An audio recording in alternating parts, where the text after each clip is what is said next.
কৈলাশ পৰ্বতত মহাদেৱৰ কি শক্তি আছে বাৰু জানেনে? কৈলাশ পৰ্বত কিয় আজিলৈ কোনেও আৰোহণ কৰিব পৰা নাই?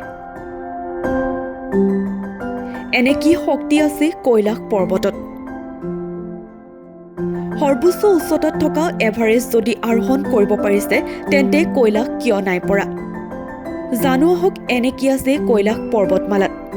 আধ্যাত্মিকতাভাৱে হিন্দুসকলৰ বিশ্বাস যে কৈলাশত দেৱাদিদেৱ মহাদেৱ পাৰ্বতী, দুই পুত্ৰ সন্তান কাৰ্তিক আৰু গণেশ, নন্দী, ভুংগীসহ বসতি থল। পৌৰাণিক যুগৰ পৰা কৈলাশত মহাদেৱ থাকে বুলি জনবিশ্বাস। ভগৱানৰ ঘৰলৈ মানুহ যোৱাটো অসম্ভৱ।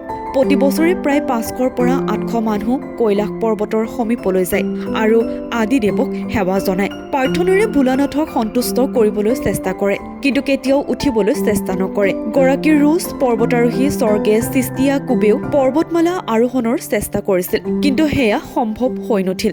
তেওঁ কৈছে যে যেতিয়া মই পৰ্বতৰ ওচৰ পালো, তেতিয়াই মোৰ বুকুৰ ধপধপনি বৃদ্ধি হ'বলৈ ধৰিলে। নিজকে বহুত দুৰ্বলৰ দৰে অনুভৱ কৰিলো। মোৰ ষষ্ঠ ইন্দ্ৰিয়ই সংকেত দিলে যে ইয়াত ৰৈ থকাটো সঠিক হোৱা নাই। মই লগে লগে তললৈ নামি আহিলো।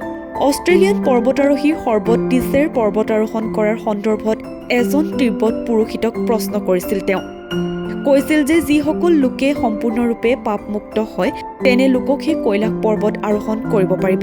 পাপমুক্ত লোকজন বৰফৰ ৰাস্তাৰে যাব নালাগে, পক্ষীৰ দৰে উৰি যাব পাৰিব।